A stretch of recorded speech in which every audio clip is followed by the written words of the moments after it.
אזרחי ישראל, גרוני אמנם ניחר הערב, אבל קולנו נשמע ברמה. אנחנו נמצאים ברגע מכריע בתולדות ישראל. לפני שעה קלה, מבצע עם כלביא יצא לדרך. הטייסים האמיצים שלנו תוקפים מספר רב של מטרות ברחבי איראן. מטרת המבצע חסר התקדים הזה היא לפגוע בתשתיות הגרעין של איראן, במפעלי הטילים הבליסטיים של איראן וברבות ביכולותיה הצבאיות של איראן. מבצע זה יימשך ככל שידרש, עד שנשלים את המשימה להדוף את איום ההשמדה שמרחף מעל ראשנו. אני מצדיע מעומק ליבי למפקדי צה"ל וחייליו, לחיל האוויר, לאגף המודיעין ולמוסד, על התכנון הנועז של המבצע ועל הביצוע הנחוש והעוצמתי. בו בזמן אני חייב לומר לכם, לאיראן עדיין יש יכולות משמעותיות לפגוע בנו, וגם לכך נערכנו. אני מבקש את שיתוף הפעולה של כולכם, אזרחי ישראל. שיתוף פעולה הדוק בשעות ובימים הקרובים. לאורך כל חודשי מלחמת התקומה, אתם גיליתם יכולת מופלאה של עמידה איתנה. אנו זקוקים ליכולת העמידה הזאת ביתר שאת עכשיו, וגם בימים הבאים. אני מבקש מכם, הקפידו הקפדה יתרה על הוראות פיקוד העורף. ההוראות הללו מצילות חיים רבים. אנחנו עומדים יחד בשותפות גורל, יחד בערבות הדדית, יחד ברוח המיוחדת של עמנו. הן עם כלביא יקום וכארי יתנשא. הרוח הזאת נוטעת בנו כוחות אדירים ליזום, לפעול, ובעזרת השם לנצח. אחיי ואחיותיי, לאורך כל שנותיי כראש ממשלת ישראל, האיום האיראני תמיד עמד לנגד עיניי. הפעולות שנקטנו אל מול האיום הקיומי הזה עיכבו את תוכנית הגרעין של איראן בעשור שנים. עיכבו אותה, אבל לא עצרו אותה. בשנים האחרונות איראן העשירה אורניום ברמה גבוהה שמספיקה ל9 פצצות אטום. ובחודשים האחרונים איראן נקטה צעדים בתחום הנשקה מלשון נשק, צעדים שהיא לא עשתה אף פעם. וצעדים אלה קרבו את איראן להשגת נשק גרעיני בתוך זמן קצר, נשק שיכול לאיים על עצם קיומנו. ובנוסף לגרעין, יש עוד איום קיומי שאיראן מפתחת נגדנו. איראן בונה מאגר עצום של טילים בליסטיים. טילים אלו מגיעים מאיראן לישראל תוך דקות ספורות. כל אחד מהם נושא טון חומר נפץ. התוכנית של איראן היא לייצר תוך 3 שנים 10,000 טילים כאלה, ובתוך 6 שנים 20,000.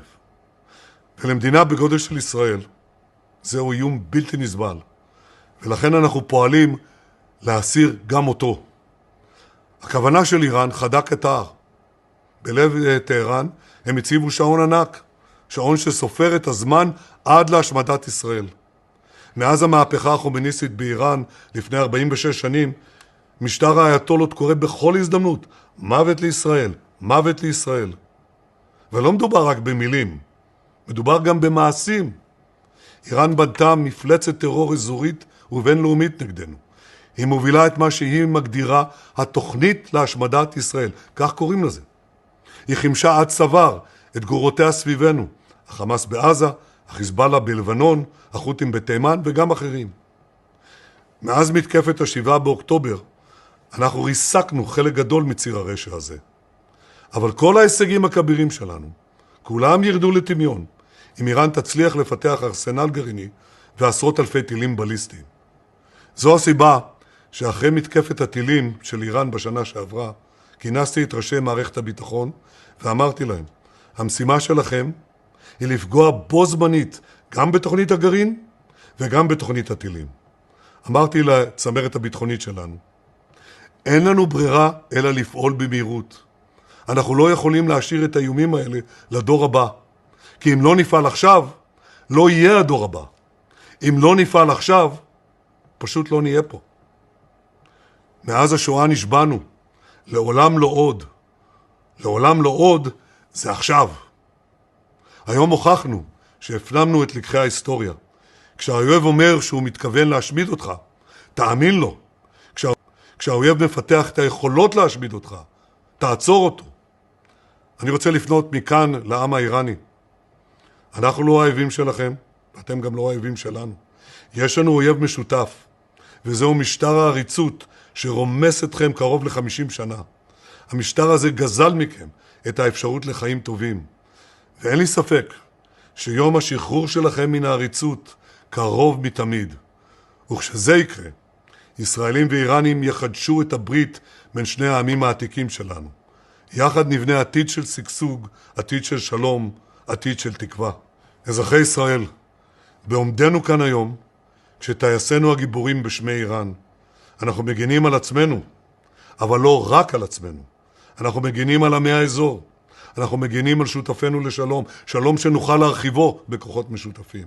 אנחנו מגינים על העולם החופשי מפני הטרור והברבריות שאיראן מטפחת ומשלחת לכל עבר. רבים בעולם, גם אם אינם מודים בכך בגלוי, יודעים בליבם שבזכות הנחישות והגבורה שלכם, אזרחי ישראל, ובזכות הנחישות והגבורה של לוחמי ישראל, העולם יהיה מקום בטוח יותר.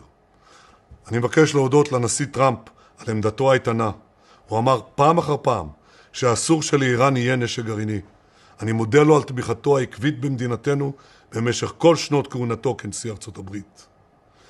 אזרחי ישראל, לפנינו ימים קשים, אבל גם ימים גדולים. מה שאנחנו עושים היום יחקק בתולדות ישראל ובתולדות העמים כמאבק לניצחון הטוב על הרע וניצחון האור על החושך. יחד נעמוד נחושים ואיתנים. יחד נזכור את דברי משה רבנו ליהושע בן נון, חזק ואמץ. יחד, בעזרת השם, נבטיח את נצח ישראל.